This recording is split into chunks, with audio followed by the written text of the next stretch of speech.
अगर आप सारा साल प्रैक्टिस करते रहेंगे चूहों से लड़ने की और आपका मुकाबला बाद में शेर से करवा दिया जाए, तो जब आप ग्राउंड में जाएंगे शेर को देख के आपकी टांगे कांप जाएंगी, आप खौफजदा हो जाएंगे और आप एक तरफा मुकाबले के बाद हार जाएंगे। पाकिस्तानी क्रिकेट टीम का भी आज यही हाल है।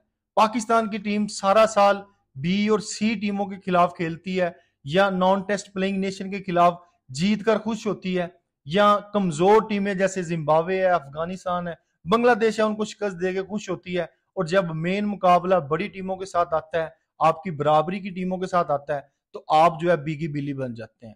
इंग्लैंड के साथ मुकाबला होता है और आप 23 रन से दूसरा T20 हार जाते हैं। इसकी क्या वजूहत है? क्रिकेट फैंस बड़े जो है वो डिसहार्टेड है, सो एज मी, मैं भी डिसहार्टेड हूं। लेकिन मैं आपके साथ एनालिसिस में जो है वो डिस्कस करूंगा कि क्यों पाकिस्तान जो है वो ये मैच हारता है।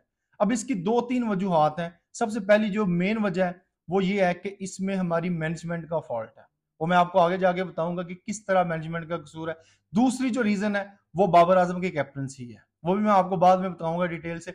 तीसरी चीज बैटर्स का परफॉर्म ना करना है।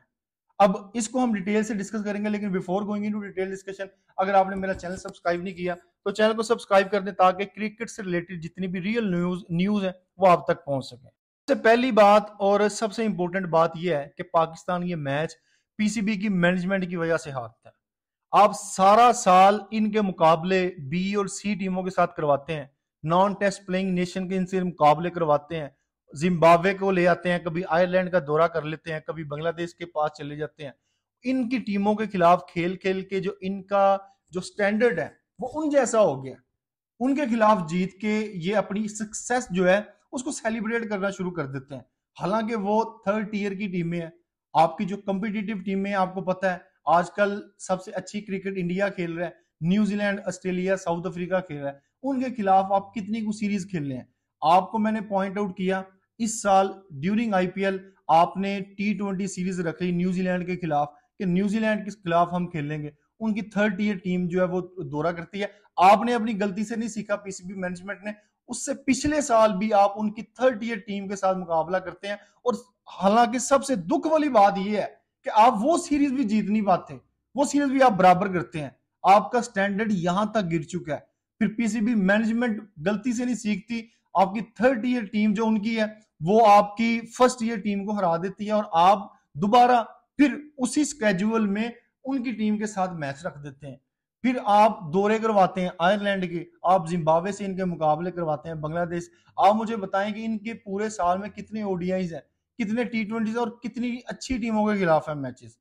ये चीज जो है ये आपके और प्लेयर्स की मेंटल लेवल को जो है वो अप कर सकती है और गिरा सकती है। जब आप जिम्बाब्वे के खिलाफ जीत कर सेलिब्रेट करना शुरू कर दें, बांग्लादेश को हरा के खुश होना शुरू हो जाए, तो आप कभी भी ऑस्ट्रेलिया के खिलाफ उस मेंटेलिटी के साथ नहीं जाएंगे, आप कभी भी साउथ अफ्रीका के साथ उस मेंटल अप्रोच के साथ नहीं जाएंगे। तो मेंटल अप्रोच की प्लेयर्स में कमी है और इसका जिम्मेदार, तो मेंटल अप्रोच जो पाकिस्तानी प्लेयर्स की है वो क्लियरली अफेक्ट हुई है और इसका डायरेक्टली जिम्मेदार जो है वो पीसीबी की मैनेजमेंट है। अब दूसरी बात करते हैं, वो बात है कि कैप्टनसी की। हमारा कैप्टन मेंटली तौर पे ग्राउंड में मौजूद नजर नहीं आया। ऐसे लगता था जैसे कोई स्क्रिप्ट है और स्क्रिप्ट के तहत पाकिस्तान की जो बॉलिंग है वो बॉल करवा रहे हैं, ओवर करवा रहे हैं, बॉलर्स आके कुट खा रहे हैं और वो पहले लिखा गया कि इसने कौन सा ओवर करवाना है, इसने कौन सा करवाना है। कोई जो है आउट ऑफ द बॉक्स जाके हमने नहीं सोचना, कोई जो है सेकंड और थर्ड प्लान हमारे पास नहीं है।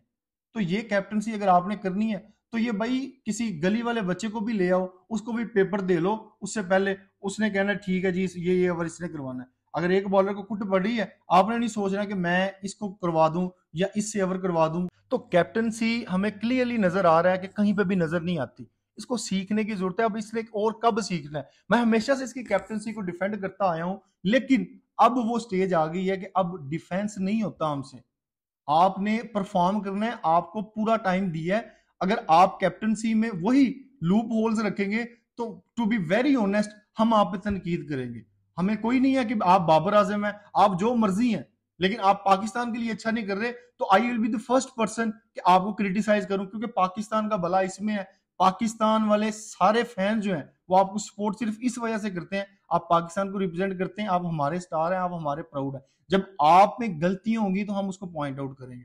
इस वजह से आपको आउट ऑफ द बॉक्स जाके सोचना पड़ेगा। अगर आपके पास 5 बॉलर्स हैं, 3 पार्ट टाइमर हैं, तो आपका जो मेन स्पिनर है उसको कुट पड़ गई, आप पार्ट टाइमर को दें, उसने 15 स्कोर खाया है आपके मेन बॉलर ने, तो भाई पार्ट टाइमर कितना को ज्यादा खा लेगा, 20 स्कोर खा लेगा, उसको दो तो सही भाई ओवर, क्या कर लेगा। तो यार ये गली वाले बच्चे को पता है, आपको नहीं इसका पता।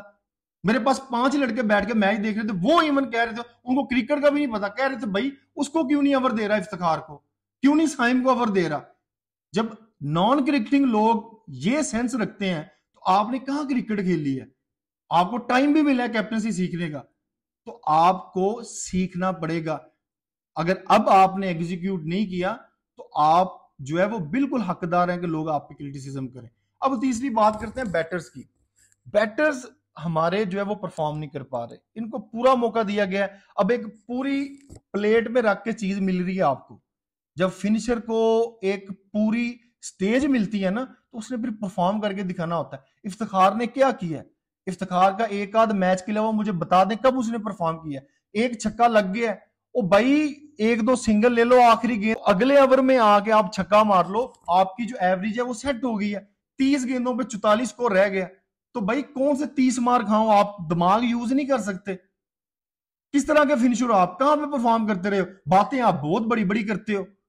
लेकिन एक अलमिया ये भी है, मैं दूसरे एंगल आपको दिखाने लगा हूं कि पाकिस्तान के पास ये सबसे बेस्ट टैलेंट है। पाकिस्तान के पास डोमेस्टिक में इनसे अच्छा टैलेंट नहीं, आप माने या ना माने, पाकिस्तान के पास डोमेस्टिक सर्कल में कॉम्पिटिटिव प्लेयर्स की कमी है। आपने इस तरह का काम कर दिया, इनके दिमागों में फिट कर दिया है कि एक नो लुक शॉट पे आप खुश हो जाते हैं, टिकटॉकों पे टिकटॉक बनाई छोड़ते हैं कि भाई सानू डिविलियर ही लग गया है। ओ भाई एक शॉट मार लिया उसने, कहां परफॉर्म कर रहा है वो। ये तो मैनेजमेंट और कैप्टन को मैं इस बात पे क्रेडिट दूंगा कि वो स्टिक हुए हैं इसके साथ कि भाई ठीक है, मैं आप पे कॉन्फिडेंस, और ये अच्छी बात है, मैं इसको एक्कोलेट करता हूं, ये बहुत अच्छी मूव है कि आपने उसके साथ दी है, उसको कॉन्फिडेंस दी है, लेकिन वो परफॉर्म नहीं कर पा रहा। आपकी एक नो लुक शॉट उसके दिमाग को यहां से यहां ले गई हुई है। अगर आप एक शॉट पे खुश ना होते, उसको पता मैं 50 वो करूंगा फिर लोग खुश होंगे, फिर मैं टीम में रहूंगा। आप लोग एक शॉट पे उसको कहां से कहां ले जाते हैं, वो आज तक परफॉर्म नहीं कर पाया। आपके डोमेस्टिक सर्कल में कोई इससे अच्छी ऑप्शन होती वो टीम में होती, लेकिन आपकी डोमेस्टिक में कोई ऑप्शन नहीं है आपके पास, आपके पास कोई फिनिशर नहीं है।